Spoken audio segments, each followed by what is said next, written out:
Well, that was the game that I was really looking forward to, and I was a little bit disappointed about what actually happened in that game. And I'm going to keep the majority of my thoughts on the game till the end because you know why you're here. It's what I got right and wrong day. This is Transparency Hour. It is my night of repentance. Obviously, the majority of things that I think about the game, I'm just going to go ahead and hold them to the end. The majority of them. One of them will come out here soon. Make sure to like the video, subscribe to the channel to show your support. You know why you're here. It's what I got right and what I got wrong. So the first thing, let's just start out with something that I got right now. And I was pretty happy about this week. You know, obviously, like I always say, ever since I started going through those videos, you know, discussing players that I have tons of confidence in heading into the week of fantasy football, you know, it's given me a good opportunity to discuss something I got right and wrong. And usually in these videos about fringe players that, you know, are typically not viewed as like must starts every week, these videos, like I get like, you know, roughly like 60 to 65% of these guys right. And this week, the quarterback start of the week, I had Tua Tagovailoa. And there were several different factors that went into Tua this week being a good must start for me. Is that one of them was because of the fact that Tua was coming into this game on a hot streak. Number one is that Tua and the Dolphins, I think they've won 2 or 3 straight at this point. So the Dolphins were, you know, they had looked good coming into this game. They had played well against the Bills a couple weeks ago, and they've just looked much better offensively this time around. And so I was thinking to myself, okay, he's in good position to look good because he's at home. He's at home, and it's in late November, where in lots of parts of the world, especially in their division, are really cold right now. And Tua, I saw a stat heading into the week, and it blew my mind. Like, Tua Tagovailoa, I think it was above 48 degrees Fahrenheit. He had like an over 2-to-1 loss ratio. Like, he was like a completely, you know, Pro Bowl level quarterback, you know, above 48 degrees. And then when it was at or below 48 degrees, he was like 0-6. He's like a totally night and day different quarterback whenever the weather gets cold. And so that's why I don't prefer Dolphins players like in the later part of the season, and kind of why I was like out on Dolphins players after Tua went down the first time, because I was just like, I think it's going to be too late. Too little too late for these Dolphins. They've obviously been really good. So heading into this week, the weather in Miami, of course, is still fantastic. I love Florida for that reason. Florida's the only other place probably that I'd live besides Texas. Like, I love Florida very much. And the weather was excellent, you know, heading into that week. And I was like, I think that Tua at home versus the Patriots on their run is going to look really good. Dude tossed 4 touchdowns, man. Like, he was 30-point game, depending on your format. 30 to 25-point game, depending on your format. He was excellent. And that was not one that I found particularly challenging. I thought that was one of my easier calls this week. And I was telling people to, you know, I was really happy about this, like in particular. I was telling people to play him over, you know, the likes of Kyler Murray. And I think I chose him over Bo Nix. And, like, Bo Nix was good. Kyler was not. But Tua was a top-tier quarterback this week. I think Tua had, like, a top 3 week this week at the quarterback position. Jaden Daniels did really well this week. I think Jalen, of course, did really well this week. Mahomes had a good week, but Tua was a top 3 scorer at the quarterback position. Yeah, it was. I just, like I said, I think this is a good and relatively predictable call, and I feel good about that. Now let's just get to something I got so wrong, and it comes to tonight's game. Like I said, in those videos, it's really easy to find what I got right and wrong because I go out on a limb with some guys that are more fringe and not every week must starts, like Quentin Johnston. I have a long history with Quentin Johnston. Honestly, in the thumbnail tonight, I would have gotten a picture of him. I should have made the thumbnail a picture of him dropping the ball if you want to know the truth. Because he was a disgrace tonight. I mean, that guy was sweating so badly. I thought he just came out of the swimming pool. Like, he was just drenched in sweat because he dropped a really easy pass early in the night. It was a crosser, and it could have gone for like 30 to 40 yards at the very least. And it's like, okay, well, that was the second target of the night. Maybe send him to the sidelines and like let him get a series on the bench, and maybe he'll like clear his head. Like sometimes when I like to golf, right? I like to golf, and sometimes in golf I do what I call a mental reset. So if I, hit it bad off the tee or hit a bad approach shot, I'll just sit in the golf cart for the rest of the hole, and I'll be like, all right, I need a mental reset. And then I'll come back out there next hole, and then usually things are better. Quentin Johnston then proceeds to drop 2 more passes on back-to-back throws in a critical time of the game when they're trying to make a last-minute push. And it's like, this guy was so embarrassing. He was so bad tonight.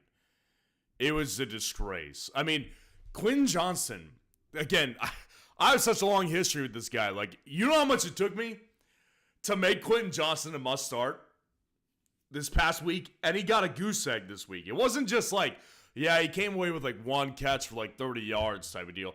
No. This guy had the potential to get like 3 catches for like 75 yards, and he goose egged you. Embarrassing. Totally embarrassing. I have such a long history with Quentin Johnston. I've been pretty spot on with Quentin Johnston the entire time. The entire time of his career. I didn't like him last year. I said he was overdrafted in both dynasty and redraft leagues. And this year I said I think he's going to have a much better year. And up until this point, I've been right the whole time. It was bad. I mean, honestly, I don't know what else to say. Like, that was so embarrassing tonight, what Quentin Johnston just put up. And let me be clear, Josh Palmer sucks too. Like, that'll be part of my post-game thoughts on this one. He is so bad. Like, this is Quentin Johnston, obviously, we knew that, he had such a bad year last year, but he was still a first-round pick, so it's like, okay, if the Chargers can come in here and salvage some of him, and they had been doing that up to this point. Josh Palmer, I've been saying for years now, like, that's just not a good player. Quentin Johnston, massive disappointment tonight. I mean, it's not even just disappointment, embarrassment. Like, that's what it really is, if you want to know the truth. He was a disgrace, and I called him a must-start. Wrong on that one, that's for sure. Now, here's something that I want to go back to that video, because this one was actually met with some pushback. And I wasn't sure why. Like, the point that was brought up was viable. I called Courtland Sutton a must-start this week as well. And the point that was brought up was viable for sure. The Raiders do take AFC West games very seriously, and that was the point that was brought to my attention by somebody was saying, listen, like, don't rule, like, he was like, don't be so quick to rule the Raiders like a disgrace this week, because they take these AFC West games very seriously. And I thought about that after reading it, and I was like, you know what, that is true. Like, they play very well against the Chiefs in particular, and they've played well against the Chargers over the years. Like, they do take those AFC West games very seriously, and divisional games are just always weird. Like, those are always weirder games. And so I was like, I still think he's a must-start. But I did get kind of, like, a little bit worried after that was brought to my attention. I will say that. But ultimately, I was just like, hey, listen, like, this one makes too much sense. The Broncos don't run the ball consistently, and Sutton's on a heater right now, and so is Bo Nix. And he comes away with 2 touchdowns and 100-plus yards receiving. Like, he was awesome. He was fantastic this week.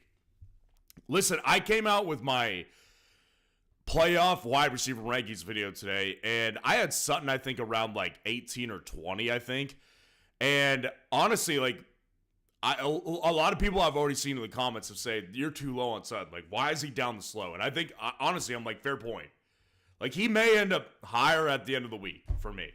Because I'll be kind of tinkering with that ranking list in particular over the next, like, several days. And Sutton will definitely continue to get moved around accordingly. Because Sutton right now, like, it's so clear that he's the wide receiver one. What ultimately scares me a little bit with Sutton moving forward is Sean Payton and how not disorganized, that's not the right word, but how inconsistent the weapons are on offense. But the one consistent factor this whole year has been Sutton, especially over the past month and a half. So with Courtland Sutton, got that one really right. Let's go to some longer season takes. Here's something I got really wrong. And this one's crazy. With Tyreek Hill, obviously my channel during the offseason, during the months of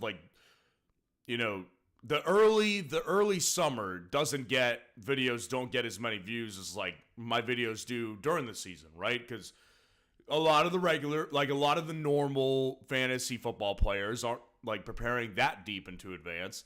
But I'm obsessed with this game. I'm a crazy person when it comes to fantasy football. I'm a psycho. I definitely am when it comes to fantasy football.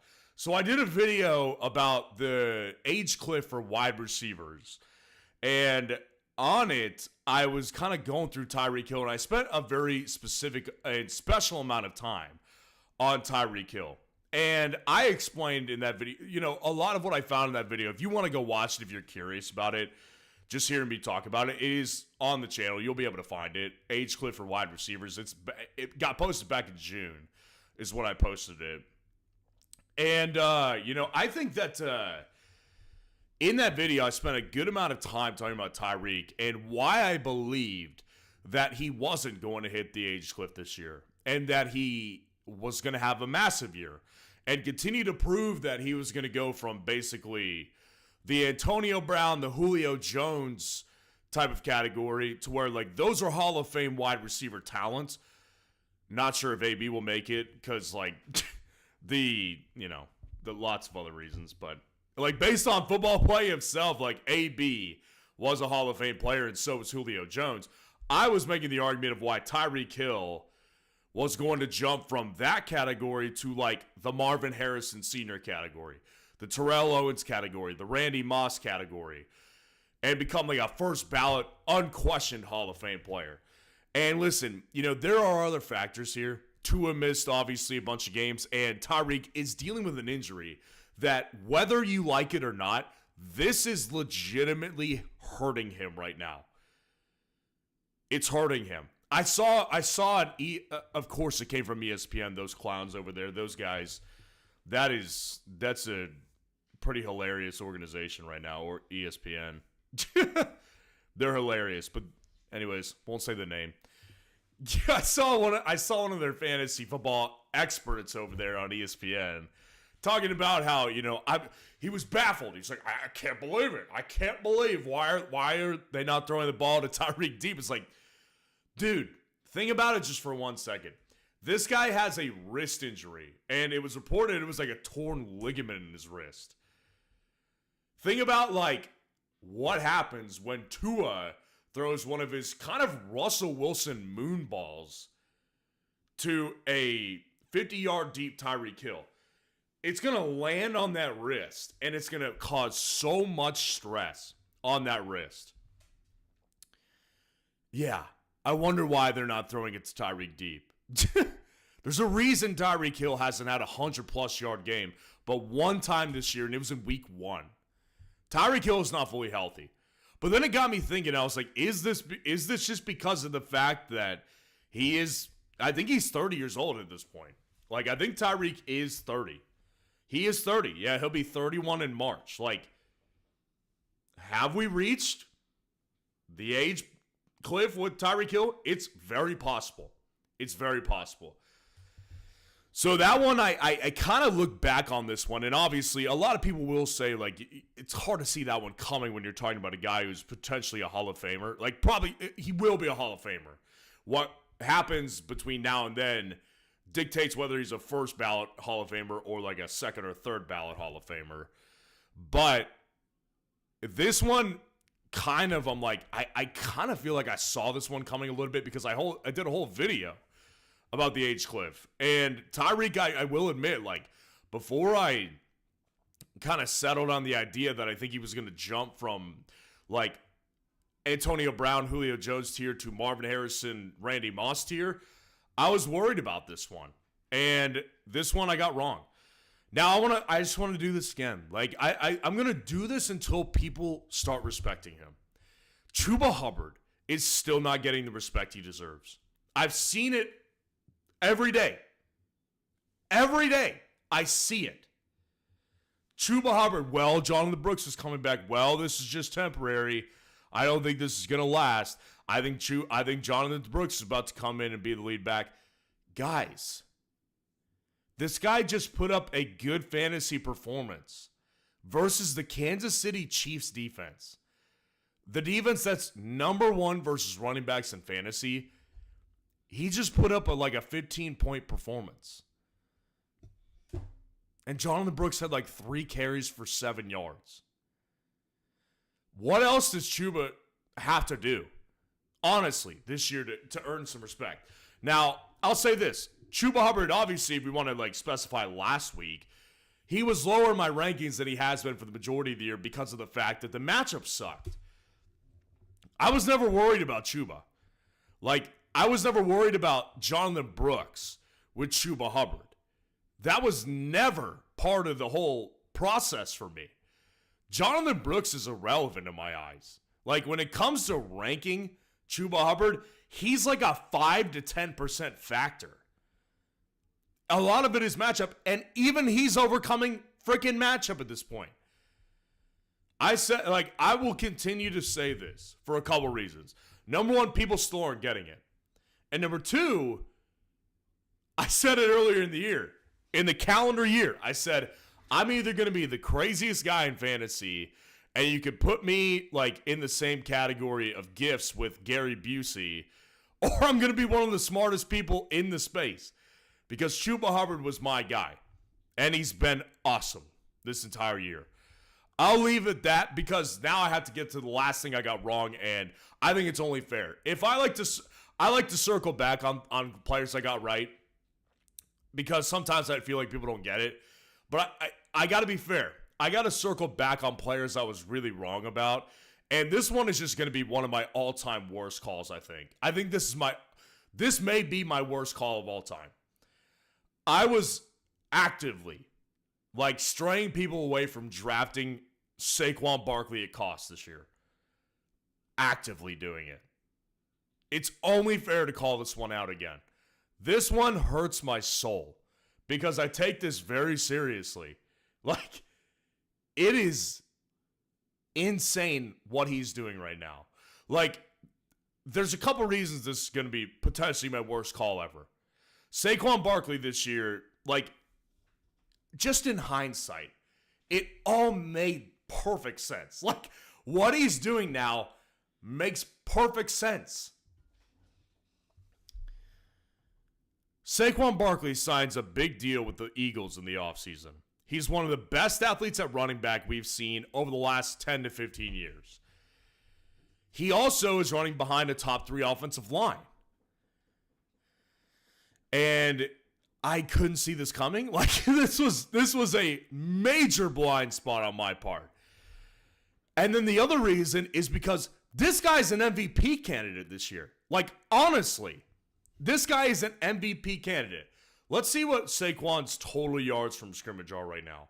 He has almost 1,400 rushing yards in 11 games and 250 plus receiving yards. This guy has more than 1,600 yards through scrimmage. Unreal. I mean, this is why I'm saying, I'll go back and call Chuba Hubbard and how I was right about that one the whole leading up to the season. But it's only fair if I go back and reconcile and cope with this call in particular because this one haunts me. Even more than the Joe Mixon one. And by the way, I wasn't big on Joe Mixon either, but these are minor details. Saquon Barkley, I was actively telling people, I was actively pining against drafting Saquon at cost. The only thing I'll say is this. I wasn't as disinterested in Saquon in fantasy as I was with Mixon. Mixon I didn't want anything to do with. I didn't want him if he was going in the 2nd, the 5th, or the 7th round. I didn't want Mixon this year. But I did like Saquon at different, at a different cost. I drafted him in best ball when it fit in like the early third or late second round. But like at the beginning of the offseason, he was like a first round pick and like an early second round pick. And I was like, guys, this is not the call. Like, this is not the move. And like I said, it's only fair that I call this one out again. This was brutal, man. This was a brutal one, and it's been a brutal one to swallow for me all year. And this guy, not only because it was so clear in hindsight, like everything was lined up for him, and he's an MVP candidate this year. So this one stings still. And that was what I got right and wrong. Like the video, subscribe to the channel, and let me give you a couple post-game thoughts because honestly, I think this game is going to matter a lot.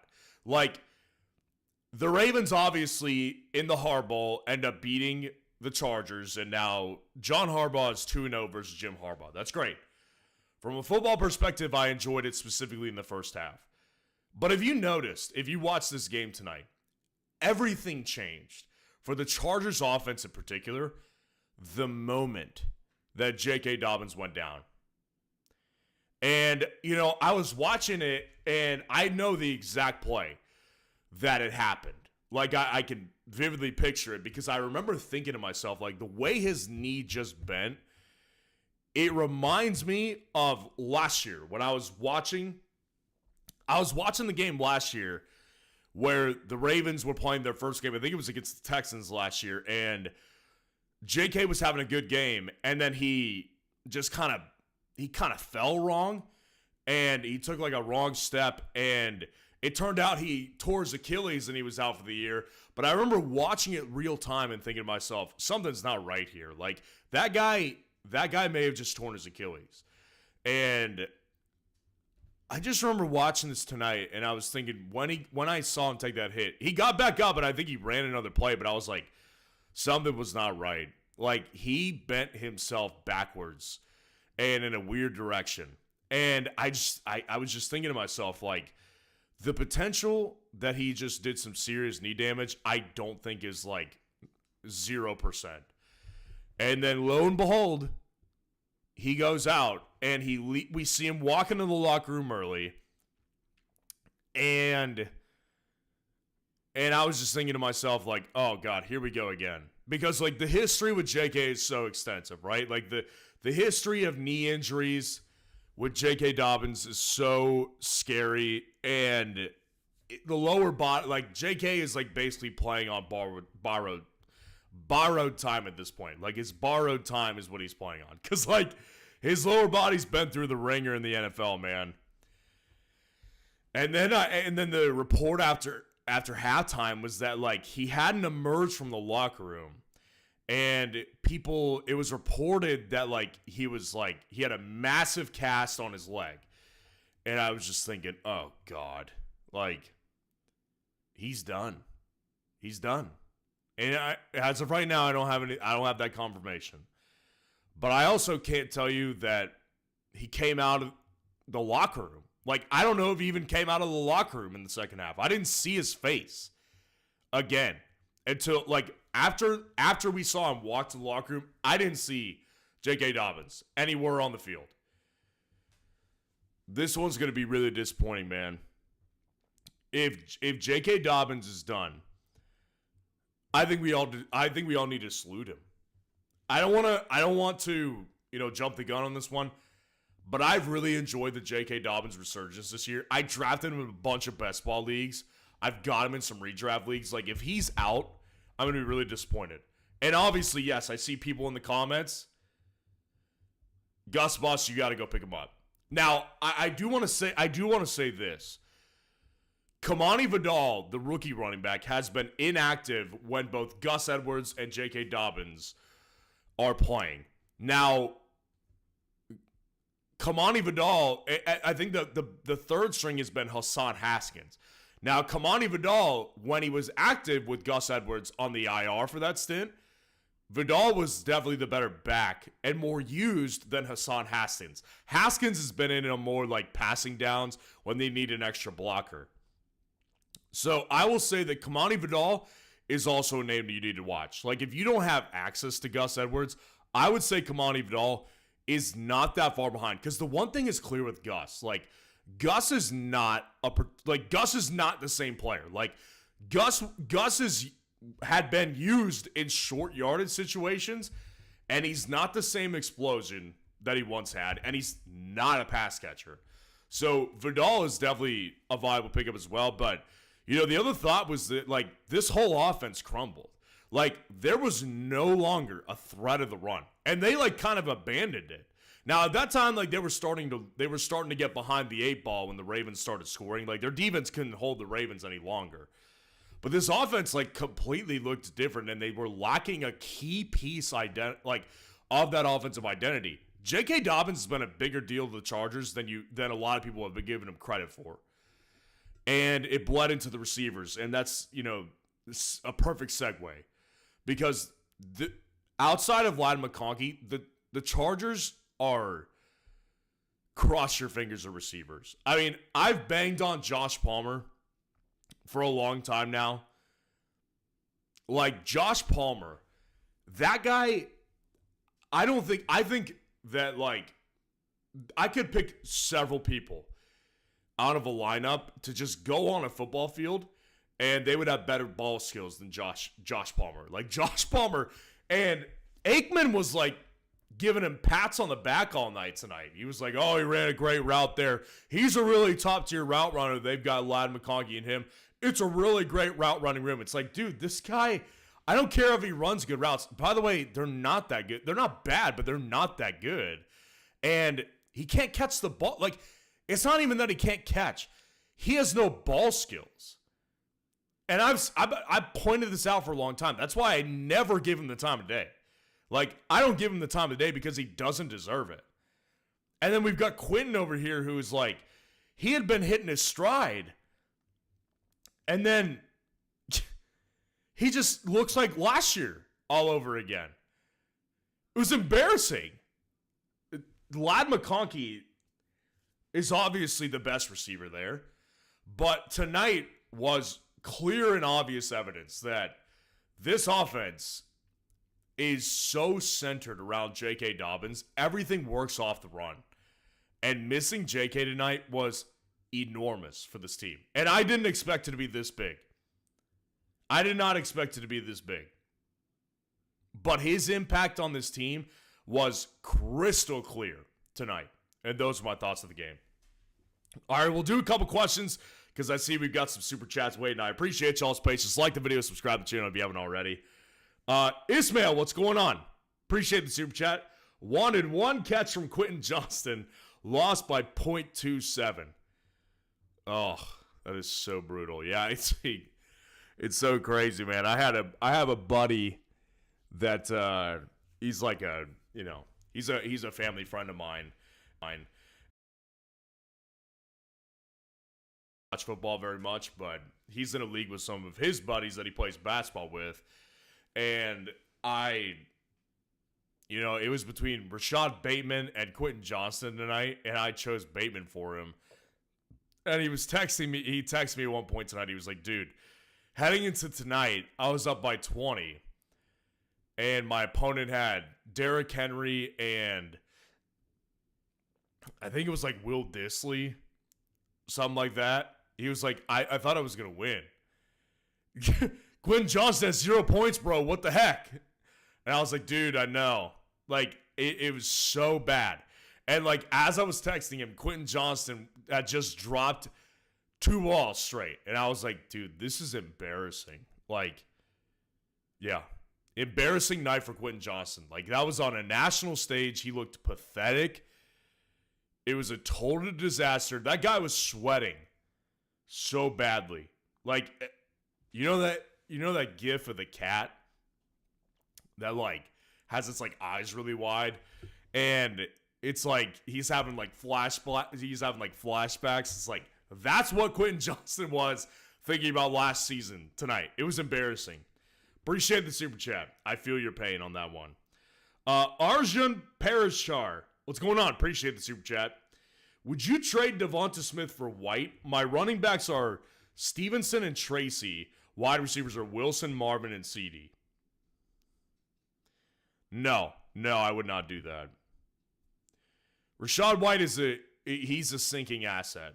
Devonta Smith is not. Like, Devonta Smith, yes, has had injury issues and he's also had inconsistencies, but like Devonta Smith is not going anywhere as long as he's healthy. Like, I like his chance of hitting a 20-point game better than I like Rachaad White's chance at this point.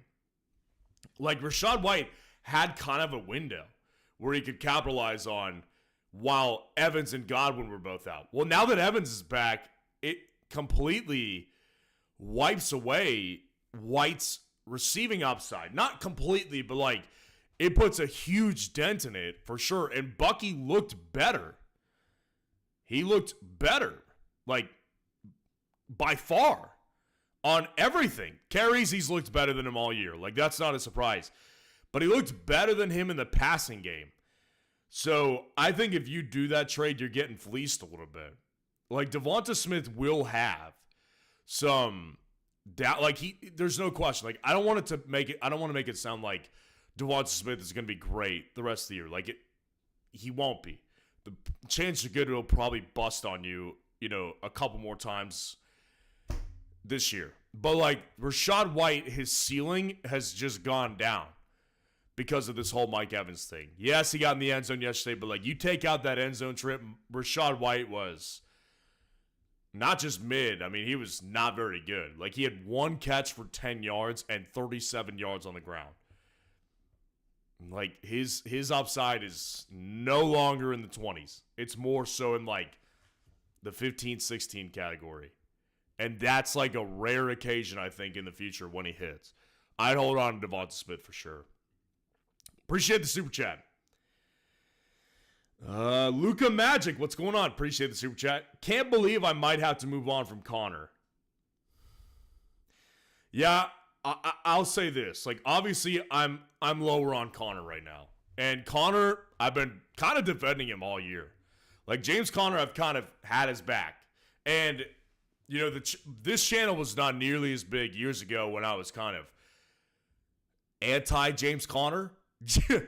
Like, for years and years, obviously I'm a Steelers fan, and I had seen James Conner with the Steelers, and he did very well with the Steelers, but the moment that he moved to Arizona, I was also, a Texas Tech graduate, Wreckham Tech, by the way. He, like, Cliff Kingsbury, when he was with Tech, he didn't used to run the ball very much, and then when he moved to the Cardinals head coach, and I was like, I don't think he's going to, like, have a good running system. I don't want James Conner. And he continued to prove me wrong. So I was just like, okay, like, I tap out. Like, James Conner's good.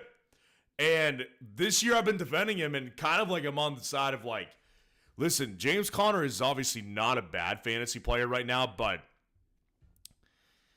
his, 3 of his past 4 games, his efficiency, I'm going to read it off to you. 2.7 yards per carry, 5.9, 2.8, 1.1. That's not good. Like, there's a reason they're getting Trey Benson the ball more. So, got a hair in my mouth. So, like, it's sketchy. It's sketchy. I don't want to tell you to move on from him out of panic right now, because that's never the move. That's never the right move. Do not move someone just because you're panicking on what could be coming down the pipeline. Like, it's still not here. He's not going to start, like, losing the backfield to Trey Benson unless he's hurt. But as long as he's healthy, like, he's still going to get receiving upside. He's still going to be, he just might still, he might go towards the Rachaad White role. I think that's my biggest fear. I don't think there's a chance he gets outright benched for him. He's still been too good. My biggest fear is what if it turns into a Rachaad White, Bucky Irving type of thing. I think that's on the table, and I think you should stay vigilant on it. But selling him just out of panic is not something I'd advise doing. Appreciate the super chat. SAAB92. Appreciate the super chat. Sab. I'm going to call you Sab. Should I grab Gus? I lost Dobbins or someone else. Yeah, listen, I think that the thing about this one is Gus Edwards is the primary pickup out of this backfield. But the other thing I will say is that I don't think that you should overlook Kamani Vidal. Kamani Vidal, I will say this. He has been inactive all year when Gus Edwards and J.K. Dobbins are active. He has been inactive. And Hassan Haskins has been the number 3 running back. However, Hassan Haskins has done nothing this year in fantasy. And when Gus had the IR stint midway through the year, Kamani Vidal overtook Haskins as the running back too. What Haskins is a passing down, blocking running back. That's what Hassan Haskins has been. So I do believe Gus Edwards is the primary pickup, but I also believe that Kamani Vidal is not far behind. Like, the only way I would say, the way I could put it is this. Put the priority on Gus Edwards. If you do not have access to Gus Edwards, if for some reason you lose the bid, or if he's already scooped up and on a roster, you need to go hard in the paint for Kamani Vidal. Go hard in the paint for him. That's what I would say. Appreciate the super chat. And I'm going to end the night by calling somebody out in here. Cordell Stone. I was not wrong about King Henry. I was always a big King Henry guy. I actually said that King Henry was going to have a great year. I said it on multiple occasions. I think he will lead the NFL in rushing touchdowns. And I think he'll be a great fantasy back this year. You are wrong about that. I was wrong about Saquon. Can't lump me in with King Henry. I was big on him all offseason. I'll leave it at that. Appreciate y'all being in here. Like the video, subscribe to the channel when you're on your way out. Rankings videos for week 13 tomorrow. And it's Thanksgiving week, guys. Happy early Thanksgiving. Of course, I'll see you all between now and then. But I'll see you guys in tomorrow's videos. Peace out, guys.